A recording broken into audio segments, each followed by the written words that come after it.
1000 रुपए में पैकेट लेके आ रहे थे, 25 किलो की चावल की पैकेट। 4 महीने में क्या हुआ भाई? कहाँ गया यहाँ का तेलंगाना? थे 1 एकड़ वाले को भी दे रहे थे, 5 एकड़ वाले को भी दे रहे थे, 100 एकड़, ताकि पूरे हिंदुस्तान में फैला सके। इतनी फसल आई कि अनाज खरीद नहीं सकी। क्यों इतनी चावल की तरह?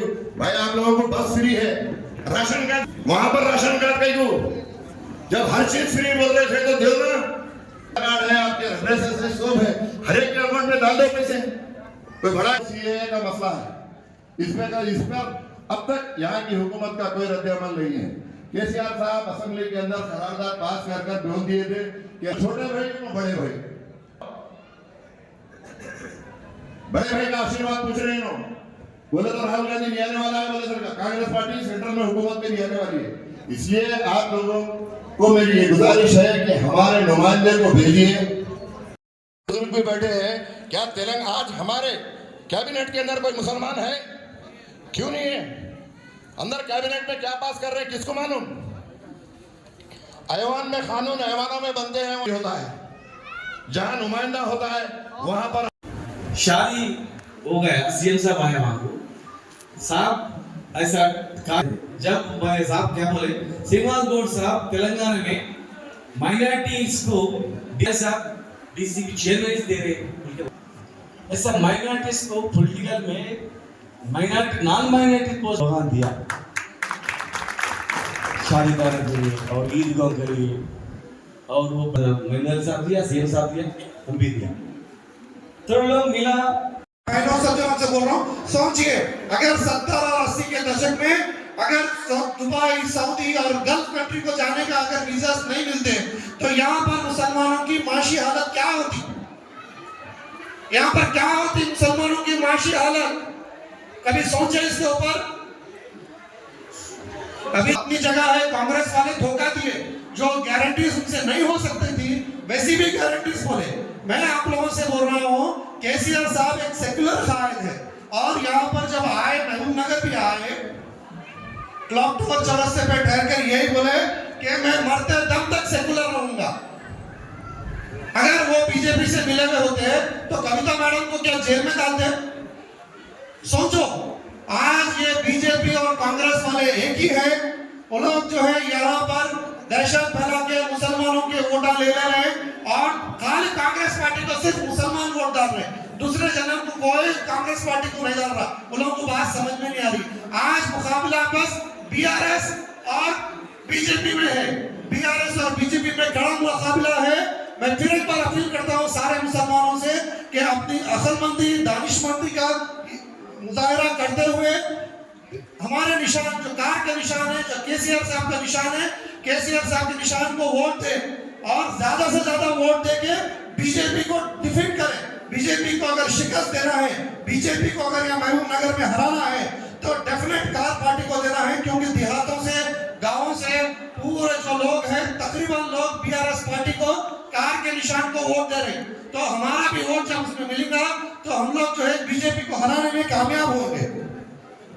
करता हूं सभी से, जनाब महमूद अली साहब आ रहे हैं और हमारे मुकामी ex MLA doctor V Srinivas Goud साहब है, हर्टिल अजीज leader doctor V Srinivas Goud साहब से कि अपने ख्यालात का इजहार करें और आवाम को बताएं कि यहाँ पर क्या चल रहा है। Chief minister ex Mahmood Ali sahab और हमारे अनवर पाशा साहब एक्स चेयरमैन, नामा नहीं बोलते, टाइम नहीं है, जो बोलते 30 मिनट है, 5 వేదిక పైన పెద్దలందరికీ ఇక్కడ కూర్చున్న వాళ్ళందరికీ सबको आदाब।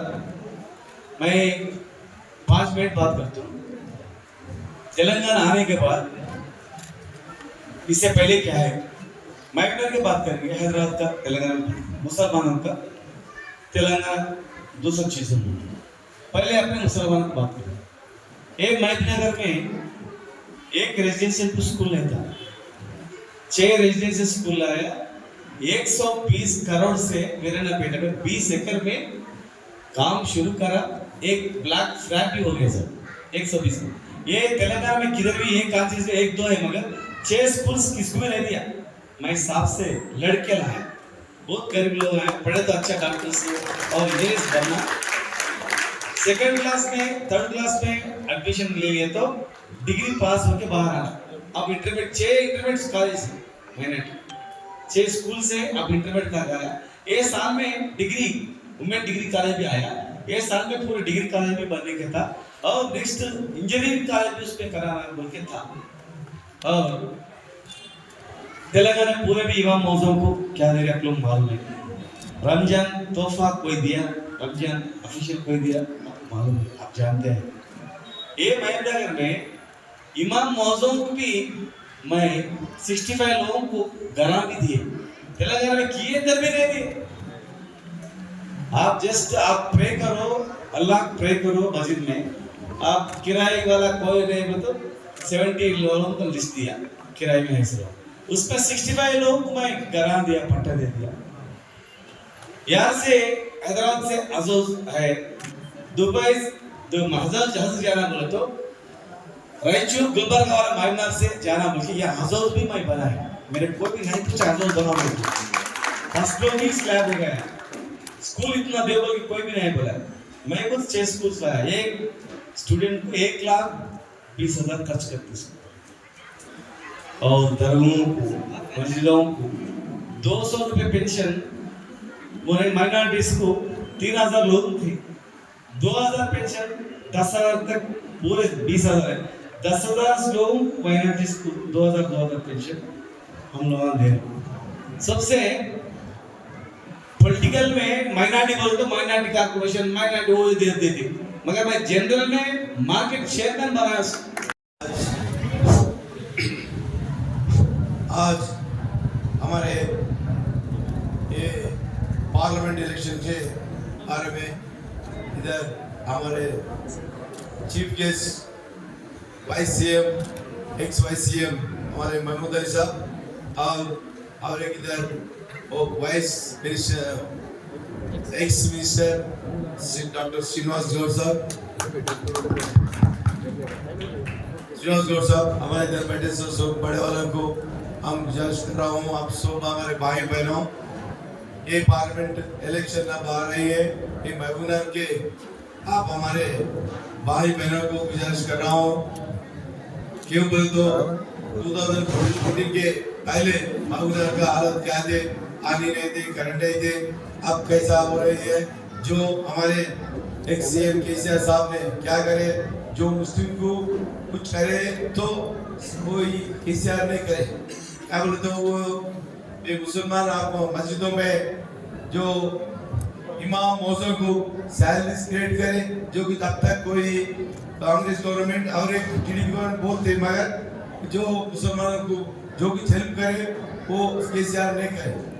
जो और एक बात है, ये रमजान और बकरीद के फेस्टिवल्स में भी वो गरीब मुसलमानों को तोहफा दिए थे, अब सब लोगों को वो डिस्ट्रीब्यूशन करें। अब पहले परसों 5 महीने के पहले जो कांग्रेस गवर्नमेंट है ना, उस तो भी आपको हेल्प कर रहे हैं, वो भी एक बात सोचना पड़ता है।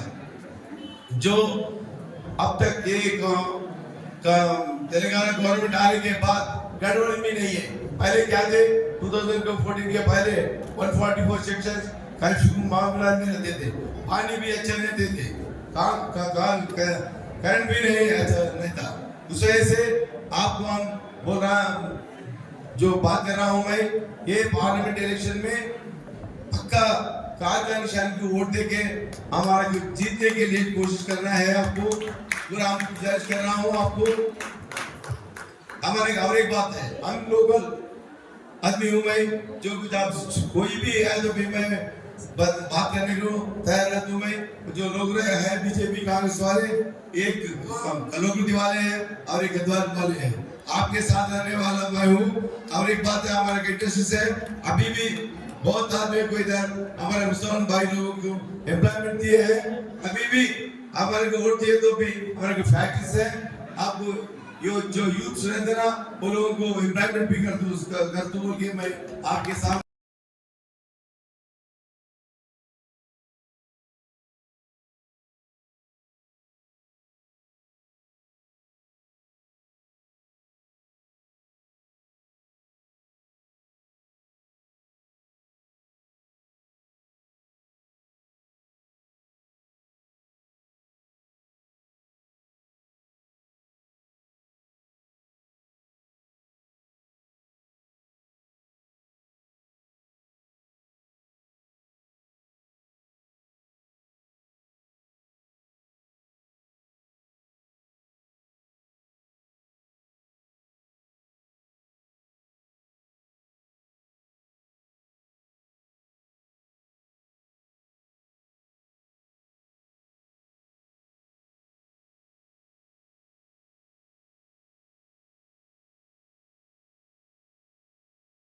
अस्सलामुअलैकुम रहमतुल्लाहि वबरकातुहू। सदर जलसा, आपके साबिका minister, dynamic MLA Srinivas Goud 10 साल तो जेल में रहते नहीं मिलते कभी भी। ये किस लिए बता रहा हूँ, ये पार्टी 2001 में बनी, 2001 में बनी। पहला इलेक्शन आया 2004 में, हमने कांग्रेस से अलायंस किया था क्योंकि वो तेलंगाना देते बोले थे। उसके बाद दूसरा इलेक्शन आया 2009 में, तो तेलुगु देशम से अलायंस किया गया। उसके बाद तीसरा इलेक्शन आया 2014 में, इंडिपेंडेंट लड़े। 2018 में चौथा इलेक्शन आया, इंडिपेंडेंट लड़े। 2023 में 5वां इलेक्शन आया, इंडिपेंडेंट लड़े। कभी भी किसी से अलायंस नहीं किया। आप जानते हैं ये हमारे बुजुर्ग लोग हैं, जर्नलिस्ट लोग हैं। तेलुगु देशम ने कई बार बीजेपी से अलायंस किया था, केसीआर साहब ने कभी भी नहीं किया, आज तक भी नहीं किया। मगर हमारे साथ अफवाह है, केसीआर साहब जितना मोदी साहब के मुखालिफ है, मैं समझता हूँ हिंदुस्तान में कोई आदमी नहीं था। इसलिए हमारे हारने की भी एक बड़ी वजह है। मुझसे एक डेलीगेशन आके मिला, वही कहा कि साहब केसीआर साहब हारे ने उनको हरा दिया गया। आपको मालूम है कैसा चल रहा आजकल।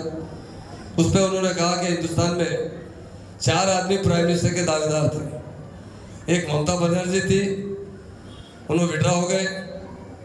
दूसरे नीतीश कुमार साहब थे, वो भी पार्टी छोड़ के बीजेपी से अलायंस करे। तीसरे आदमी केसीआर साहब थे। केसीआर साहब को किसी तरीके से भी कांग्रेस से साजिश करके केसीआर साहब को हरा दिया गया ताकि वो प्राइम मिनिस्टर के कैंडिडेट नहीं बन सके। चौथा, दिल्ली के केजरीवाल साहब थे, उन्हें जेल में डाल दिया गया। इसलिए मेरे बहनों, मेरे बुजुर्ग लोग हैं, चूंकि महबूबनगर के बहुत लोग इंटेलेक्चुअल्स हैं और मजहब में भी बहुत आगे। हैदराबाद से महबूबनगर पीछे नहीं है मजहबी मामले में, बड़े बड़े उलमा लोग यहाँ पर हैं। इसलिए बताना चाह रहा हूँ, ये एक रूमर फैलाया जा रहा है क्या बोलता केसीआर साहब अलायंस कर सकते हैं। मैं आपसे कहता हूँ मरने पर भी कभी अलायंस नहीं करेंगे, ये केसीआर साहब का वायदा है। इस मरतबा बड़ी कोशिश की गई क्योंकि हम हार गए थे। उन्होंने कहा कि अगर हमारे साथ उनके साथ जाएंगे तो वो 8 सीट ले लेंगे, पर उल्टा हो गया इसका। आप लोग समझते हैं हमारे बहुत से, क्योंकि यूपी के अंदर मुसलमानों को बहुत काटा गया, दाढ़ियाँ काटे गई, मदरसे बंद किए गए, जेलों में बंद किया गया। वहाँ के उलमा बार बार अपील कर रहे थे कि बीजेपी को हटाना चाहिए, और हम भी अपील कर रहे हैं बीजेपी को हटाना चाहिए। आज का जो इलेक्शन एमपी का हो रहा है, मैं इसलिए बताना चाहता हूँ, श्रीनिवास गौड़ ने बहुत बताया डेवलपमेंट में, बोले तो शाम तक होती इतना डेवलपमेंट है, मगर ये कांग्रेस हमारे साथ जो धोखा की है। मैं आपसे बताता हूँ 1956 में हमारी स्टेट को आंध्रा में मिला क्या करें, 3 टुकड़े कर दिए थे। एक टुकड़ा हमें आंध्रा में मिलाएगा, बड़ा टुकड़ा, 2 टुकड़े महाराष्ट्र कर्नाटक। उसके बाद हमारी जबान खींची गई, हमारे पास सीलिंग रेट लागू किया गया क्योंकि हम यहाँ इतने 300 साल हुकूमत किए थे। मुसलमान साहिब ज़्यादा थे, मैं रेवेन्यू मिनिस्टर था। कई लोगों से मिला हूँ जिसके पास 5-5 हज़ार एकड़ जमीन थी, उन्हें 51 एकड़ पे लाने वाले ये कांग्रेस। सिटी सीलिंग लाई गई, अर्बन सीलिंग। हमारे देवड़िया 4-4 एकड़ 5-5 एकड़ पे थे, उसको 1000 गज में ला दिया गया। हमारी तालीम कीजिएगा। मैं एक ही बात पूछता हूँ क्योंकि यहाँ पे बहुत बड़े बड़े बुजुर्ग लोग बैठे हुए। केसीआर साहब ने सिर्फ 2 साल के अंदर 204 रेजिडेंशियल स्कूल खोले और 1,40,000 मुस्लिम लड़के और लड़कियों को तालीम दे रहे। कांग्रेस क्या करे, 50 साल हुकूमत करे हमारे पास, 1-2 साल नहीं की, 50 साल हुकूमत की। सिर्फ 12 रेजिडेंशियल स्कूल थे जिसमें 1200 बच्चे पढ़ते थे।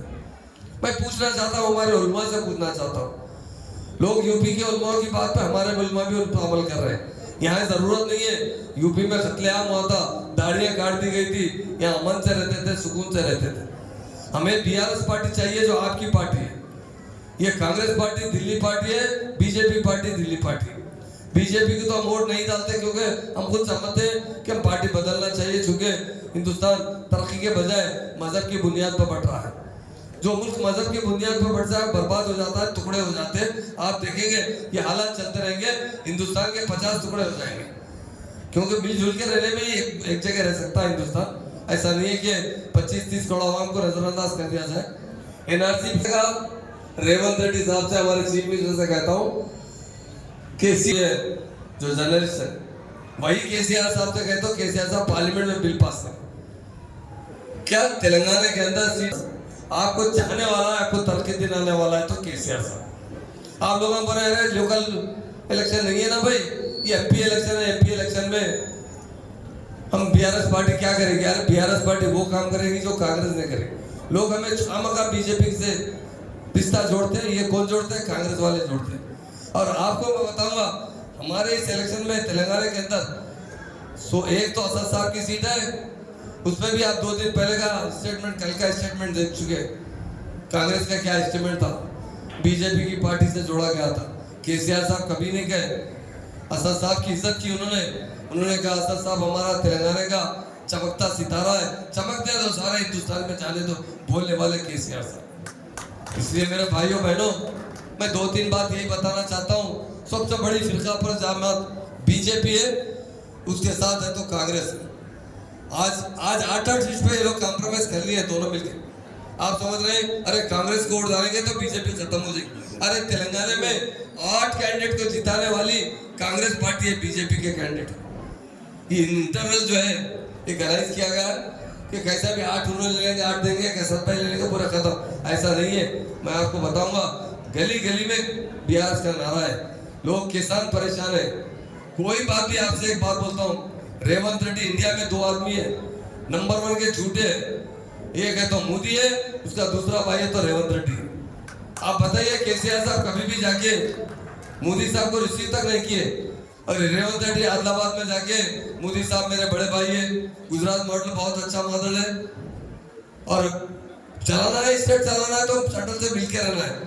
मगर केसीआर साहब कभी नहीं बोले मोदी साहब मेरा बड़ा भाई। अरे मोदी साहब अकल नहीं है तो अकल वालों से अकल ले। तुम्हारे को जब समझ में नहीं आ रहा तो समझदार लोगों से मशवरा करो। देश ऐसा नहीं चल सकता, देश को चलाना सीखो, सेकुलरिज्म से चलाना सीखो। बोलने वाला लीडर तो केसीआर साहब डेफिनेट हमारे। ये लोग 2 लड़ रहे हैं, मैं आपको बताऊंगा